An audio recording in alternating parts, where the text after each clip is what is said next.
Hollywood legend. Al Pacino storms off Jimmy Kimmel Live after the host launches a series of personal attacks. What started as a friendly interview to promote Pacino's new film quickly turned into one of the most explosive confrontations in late-night television history. The studio lights were extra bright last night on the set of Jimmy Kimmel's show. The audience buzzed with excitement as they waited for Hollywood legend Al Pacino to walk out. They had come to see the 84-year-old actor talk about his new mystery thriller, The Final Act. But nobody expected the real drama would unfold right before their eyes. Please welcome Academy Award winner, the legendary Al Pacino, announced the show's announcer. The crowd erupted in thunderous applause as Pacino, dressed in his signature all-black outfit with tinted glasses, walked onto the stage with a warm smile. He waved to the audience before giving Kimmel a friendly handshake and taking his seat. "Al Pacino, everybody." "Wow, what an honor," Kimmel began, his tone seemingly respectful. "The man, the myth, the legend. How are you doing tonight?" "I'm good, Jimmy. Thanks for having me," Pacino replied, adjusting himself comfortably in his chair. "It's great to be here." "Your new film, The Final Act, opens this Friday," Kimmel said, holding up a poster of the movie. "I watched it yesterday, and I have to say, it's quite something to see you still going at your age." Pacino laughed politely. "Yeah, well, I love what I do. When you find something you love, you stick with it." The interview started smoothly enough, with standard questions about the film. Pacino enthusiastically described his character, a retired detective pulled into one last case. The audience was captivated, hanging on his every word as he shared stories from the set. Then about 5 minutes in, the tone shifted. "You know, Al," Kimmel said with a smirk forming on his face, "watching this movie reminded me of something. Remember when you won your only Oscar for Scent of a Woman back in '93? That's nearly 30 years ago now."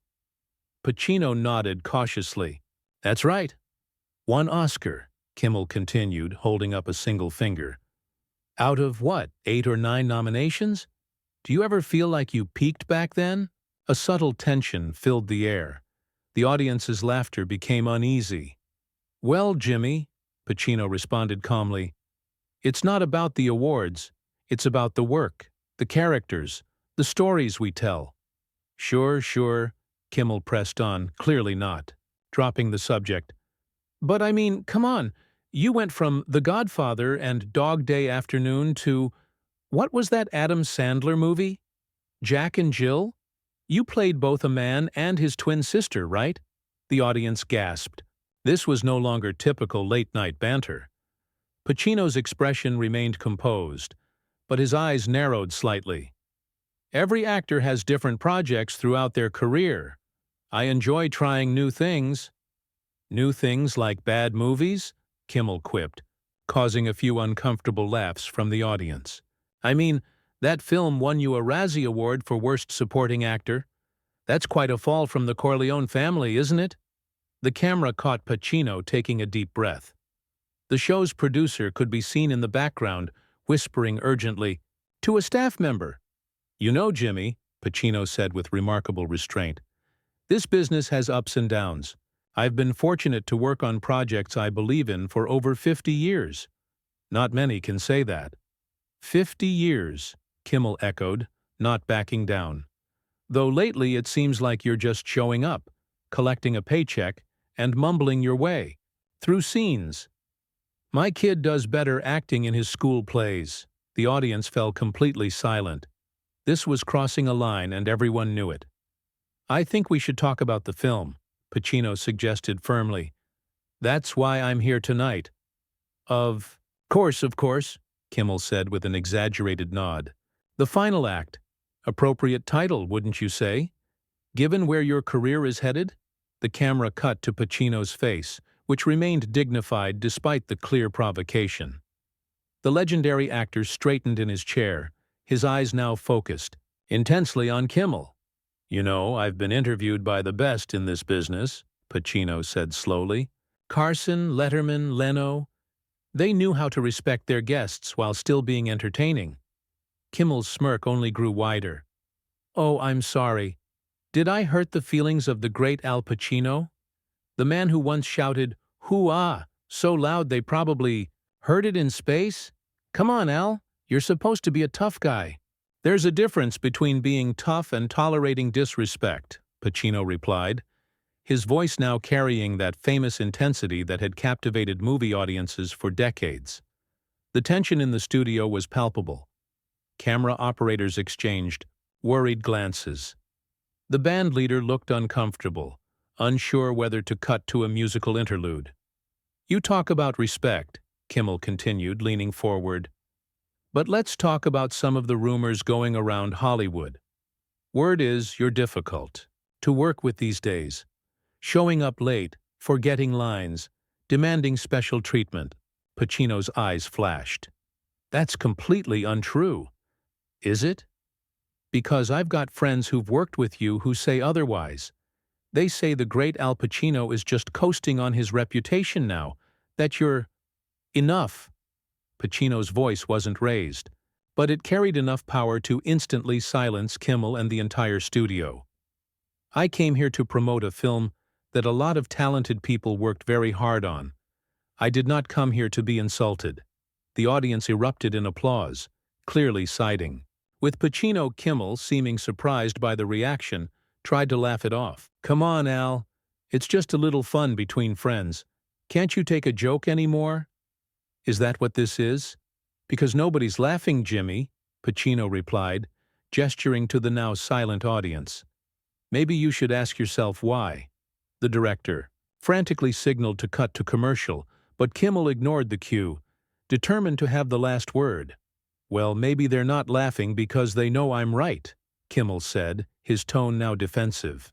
"Maybe they're seeing what everyone in Hollywood has been whispering about for years, that Al Pacino isn't the actor he once was. What happened next would become one of the most talked-about moments in late-night television history." Al Pacino slowly stood up. The studio fell so quiet you could hear the air conditioning humming overhead. For a moment it seemed like he might simply walk off stage. Instead, he turned to face Kimmel directly. "You know something, Jimmy?" Pacino said, his voice carrying that famous intensity that had made him a screen legend. "In my 50 years in this business, I've dealt with all kinds of people. Directors, producers, actors, critics. Some brilliant, some not so much. But I've always tried to show respect." Kimmel shifted uncomfortably in his chair, perhaps realizing he had pushed too far. But before he could speak, Pacino continued. "You invited me here to talk about a film," Pacino said, gesturing toward the poster of The Final Act that sat forgotten on the side table. "A film that hundreds of people poured their hearts into. Instead, you decided to turn this into some kind of roast." "Look, Al," Kimmel attempted to interrupt, his voice losing its earlier confidence. "It's just how we do things here. Just a bit of fun." "Fun?" Pacino's eyebrows shot up. The word hung in the air like a challenge. "Let me tell you what's not fun, Jimmy. It's not fun watching someone try to build themselves up by tearing others down." The audience burst into spontaneous applause. A woman in the front row actually stood up, clapping enthusiastically. Kimmel's face had turned a shade redder. The cameras caught him glancing off stage, likely looking for help from his producers. None came. "You mentioned Jack and Jill," Pacino continued, now pacing slightly, as though the stage had become a courtroom and he was addressing the jury. "Not my best film, I'll grant you that. But you know what? I showed up. I did the work. I tried something different. And yes, sometimes in this business, you swing and you miss." Kimmel tried to regain control. "Come on, Al. You've got to admit, that film was pretty terrible." "What I've got to admit," Pacino cut in sharply, "is that I'm wondering about your intentions here tonight. Did you invite me just to mock me? Is that what this show has become?" The discomfort in the studio was now so thick, it was almost suffocating. The band leader stared at his shoes. The camera operators looked at each other nervously. Because if that's the case, Pacino continued, maybe we should talk about your career, Jimmy. Should we discuss how you started on The Man Show? Making women jump on trampolines? Or maybe your blackface impressions? Gasps rippled through the audience. Kimmel's past controversial skits were well known but rarely mentioned to his face on his own show. That's different, Kimmel stammered, his composure cracking visibly. Those were different times. Different times, Pacino nodded slowly. Interesting how that excuse works for some, but not for others. The show's producer was now frantically signaling from the sidelines, drawing his finger across his throat in the universal cut gesture. But the live broadcast continued, capturing every uncomfortable second. Listen, maybe we should just talk about the movie, Kimmel suggested, clearly desperate to change the subject. Now you want to talk about the movie? Pacino asked incredulously. After you've spent the last 10 minutes trying to humiliate me on national television? Pacino turned toward the audience, addressing them directly for the first time. This is what happens when respect leaves the room, he said. This is what happens when it becomes okay to treat people as punching bags instead of guests. The audience responded with another round of applause, even louder than before. Kimmel, seeing the crowd turning against him, tried a different approach. You know what, Al? You're right. I apologize if my jokes went too far. Let's reset and— No, Pacino said firmly. No resets, no do-overs. In real life, we live with the consequences of how we treat people. He turned back to Kimmel, his expression softening slightly. You know, Jimmy, I've been an actor my whole life. I've played gangsters, devils, cops. But the hardest role to play? A decent human being.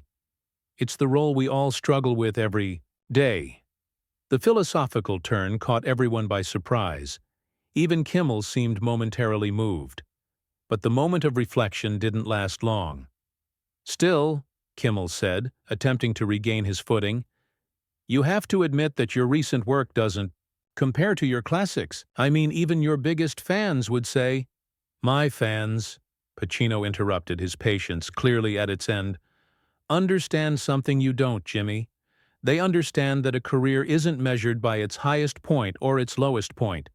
It's measured by its longevity, its diversity, by the risks taken. Pacino took a step closer to Kimmel's desk. And you know what else they understand? They understand that what you're doing right now, has nothing to do with honest criticism. It's about creating cheap drama at someone else's expense.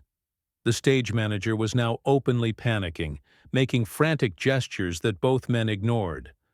The commercial break that should have happened minutes ago still hadn't come. I've sat across from real interviewers, Pacino continued, his voice growing more passionate. People who asked tough questions but did it with respect, with preparation, with intelligence. This? He gestured around him. This is just bullying dressed up as entertainment. The word bullying hit like a thunderclap. Several audience members nodded emphatically. Kimmel's face hardened. Look, if you can't handle a few jokes about your career, maybe that says more about you than— I've handled far worse than you, Jimmy, Pacino cut in, his eyes blazing with the intensity that had made him a screen icon. I grew up in the South Bronx. I struggled for years before I made it. I've been criticized by the best. You think your little jabs hurt me? He shook his head slowly. They don't hurt me, but they disappoint me, because they show how far this show has fallen. Kimmel's producer had now physically stepped onto the edge of the stage, desperately trying to catch the host's attention. This had gone well beyond uncomfortable TV. It was turning into a career-defining disaster for Kimmel. You know what, Al? Kimmel said, his voice tight with anger. Maybe you're just too sensitive. Maybe you've forgotten how to take a joke. Or maybe, Pacino said, taking a final step toward Kimmel. It's time for me to show you something else I learned in my 50 years in this business. The entire studio held its breath, waiting to see what would happen next. "I'm going to leave," Pacino said quietly, his voice carrying in the silence.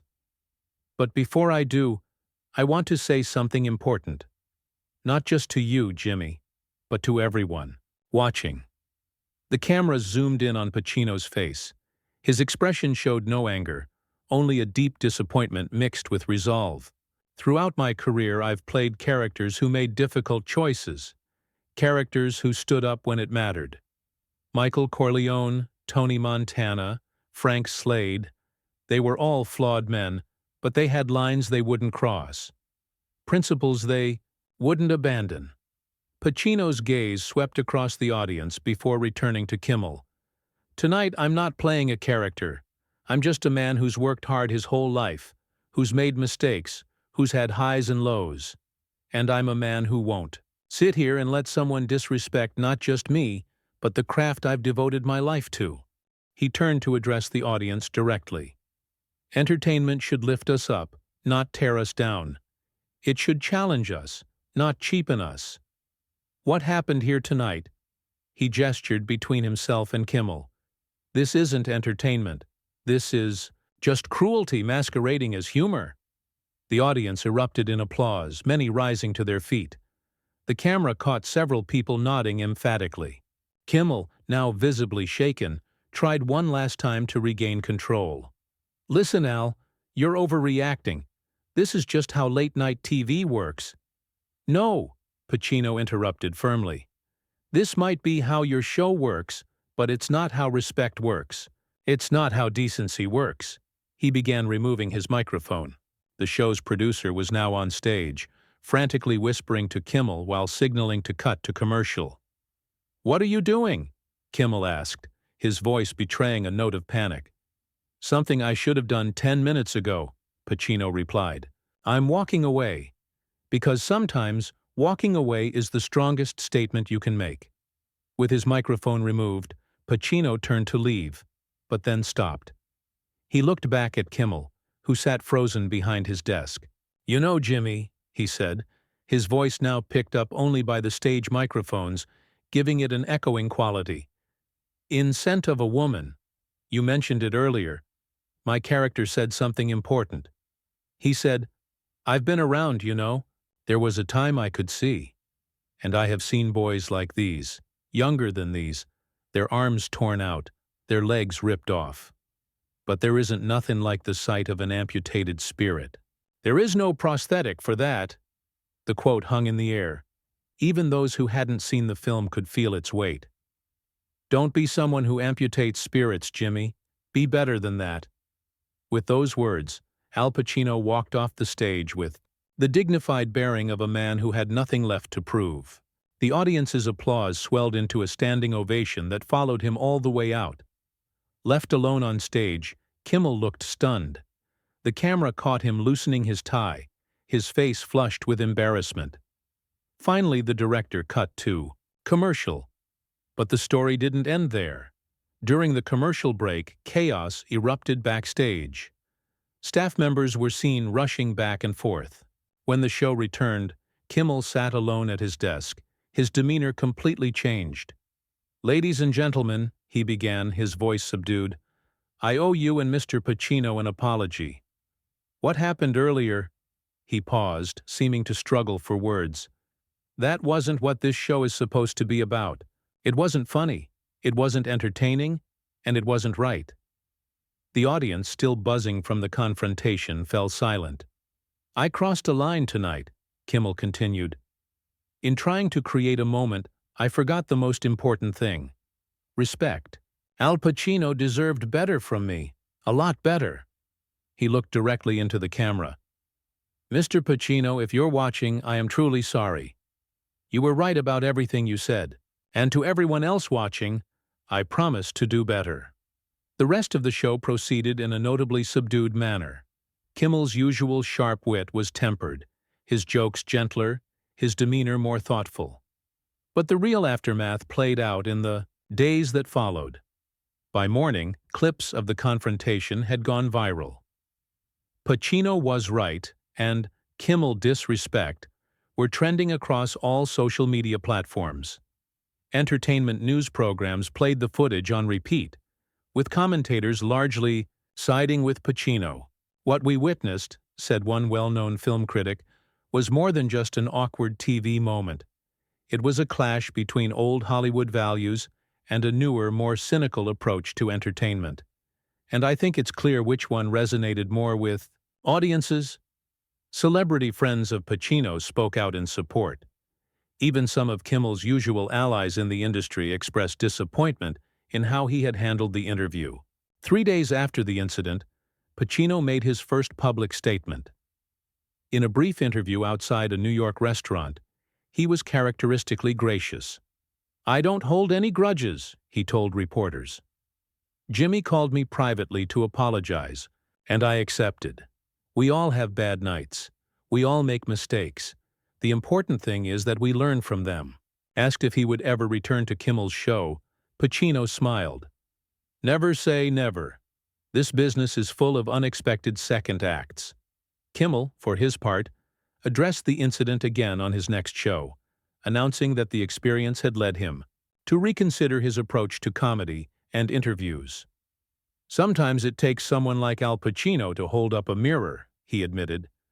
"And I didn't like what I saw." The confrontation became a case study in entertainment journalism classes and a reference point in discussions about respect in the media. For many viewers, it changed how they perceived both men, revealing a side of Pacino not as a hothead, but as a thoughtful defender of dignity, and exposing Kimmel's style as occasionally crossing the line between humor and humiliation.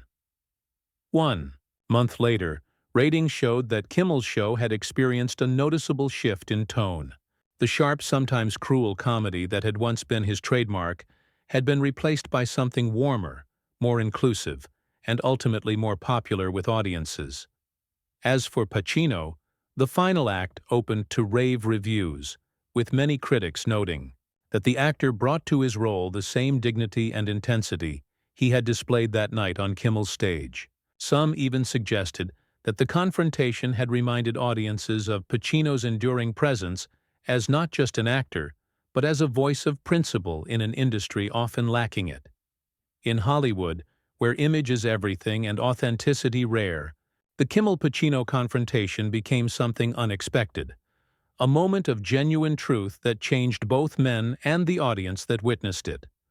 A reminder that sometimes the most powerful scene isn't written in any script.